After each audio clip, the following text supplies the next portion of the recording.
Y me da mucho gusto poder atestiguar que en 30 años este Sindicato Único de Trabajadores de la Universidad de Guadalajara se ha convertido en un factor de desarrollo, en un activo, en un verdadero capital con el que cuenta la institución universitaria, la Universidad de Guadalajara, para el cumplimiento de sus fines. Siempre, por supuesto, que se habla de sindicalismo, pues es conveniente abordarlo con una serie de precauciones, porque el sindicalismo, que tiene muchas facetas, que tiene muchos rostros, puede ser un factor de apoyo y de fortalecimiento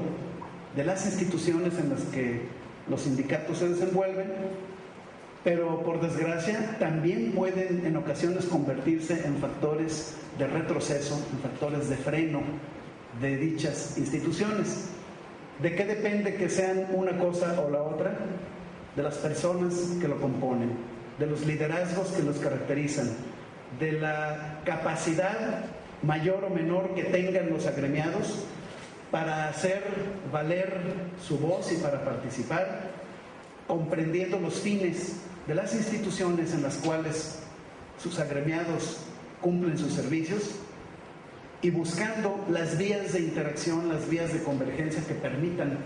que los objetivos del sindicato y que los objetivos de las instituciones, cuando hablamos de instituciones públicas sobre todo, pues sean los mismos. Claro que tiene muchas vertientes este asunto, porque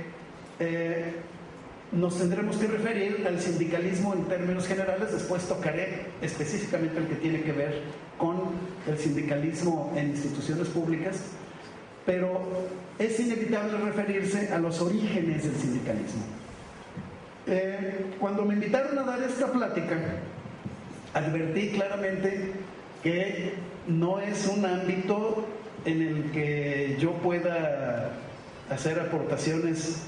muy importantes en la reflexión. No soy un especialista en cuestiones laborales, por supuesto, pero sí es un tema de reflexión que como académico a muchos de mi generación nos ha tomado algunas horas de reflexión sobre lo que puede ser el papel del sindicalismo en las transiciones democráticas. El título, por lo tanto, de esta charla es ese, que yo lo pondría entre signos de pregunta, de interrogación. ¿Hay un papel que pueda jugar el sindicalismo en las transiciones democráticas? ¿Puede ser este papel positivo? ¿Es positivo? ¿Puede ser negativo? Vamos a reflexionar un poco sobre eso. Tendríamos que empezar diciendo que los orígenes del sindicalismo están vinculados a lo que se ha llamado el estado de bienestar. Esto es, haciendo un poco de reflexión teórica y de contexto histórico, recordaremos que el estado liberal clásico, esto es, esa idea del estado que defiende libertades esenciales de los ciudadanos, pero que en un principio no estaba muy vinculado con las prácticas democráticas, en donde la democracia era concebida de manera restrictiva, de manera limitativa. Estoy hablando del Estado liberal decimonónico, en el cual el universo de participantes de una sociedad en los asuntos de la cosa pública se reducía al universo de electores que podían acreditar tener patrimonio propio. No entraban dentro de esta categoría de electores ni los trabajadores de las industrias, ya estamos hablando en pleno apogeo y auge de la sociedad industrial. No formaban parte de este universo las mujeres, y en muchas ocasiones aún muchos que pudiendo tener los requisitos formales para poder formar parte de este universo, pues se abstenían de la participación. Por lo tanto, hablamos de un Estado liberal democrático muy restringido, un Estado liberal democrático basado en las ideas de la sociedad unitaria, esto es, de la sociedad de los individuos, la sociedad individualista, en la que cada individuo es formalmente igual a todos los demás, todos los individuos son formalmente iguales ante la ley y por lo tanto sus derechos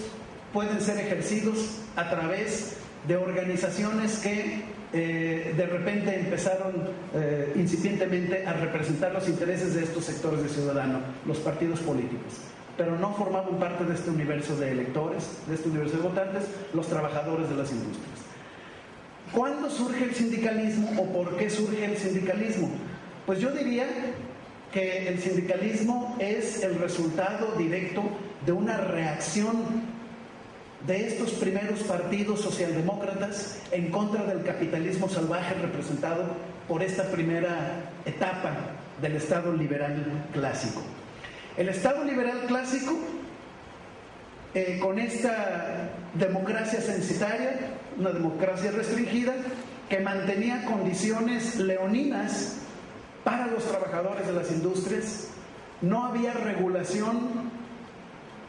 para las relaciones laborales,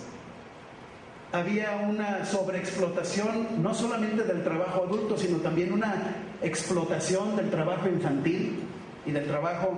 de las mujeres, muchas veces un trabajo impago, un trabajo subsidiario.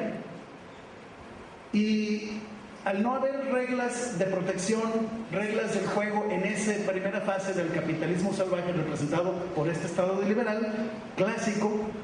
pues obviamente la efervescencia social no se dejó sentir inmediatamente. El siglo XIX fue, sobre todo en Europa, pero también en América Latina, un siglo de efervescencia social, de revoluciones a la vuelta de la esquina, la de 1848 en Europa, después la de 1871, la Comuna de París,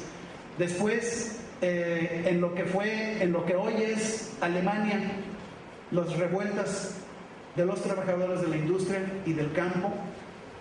orillaron a un replanteamiento del Estado liberal clásico.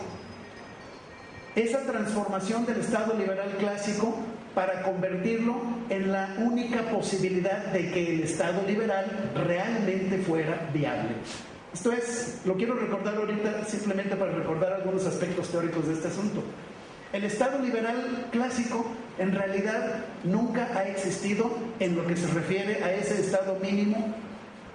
que deja a la libre competencia del mercado, a la mano invisible del mercado, la regulación de la economía. Muy pronto, los propios ideólogos del Estado liberal clásico se dieron cuenta de que el mercado libérrimo es inviable. El mercado libérrimo, la absoluta libertad de mercado, sin ninguna regulación de nadie, no se autorregula. Produce tiburones que se comen a los peces más chicos, se fagocita a sí mismo, se anula a sí mismo, genera dinámicas monopólicas, genera dinámicas de inequidad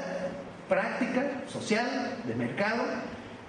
y termina anulando y clausurando esa libertad esencial que el Estado liberal decía defender, la libertad de mercado, la libertad de los individuos para buscar su propia prosperidad y su propia felicidad, y a través de la búsqueda de su prosperidad y su felicidad personal, la búsqueda, esto es, la producción de la felicidad de toda la comunidad. Esas eran las teorías del Estado liberal clásico. Las resistencias de estos partidos socialdemócratas que empezaron a organizar a los trabajadores de la industria y el campo dieron como resultado las primeras organizaciones para defender, estrictamente hablando, específicamente los derechos laborales, para introducir una regulación en las relaciones laborales, para regular el trabajo de las mujeres, para regular el trabajo de los niños, para regular el trabajo también de los adultos. Y fue una medida que en cierta forma fue autoproteccionista para poder hacer viable al Estado liberal.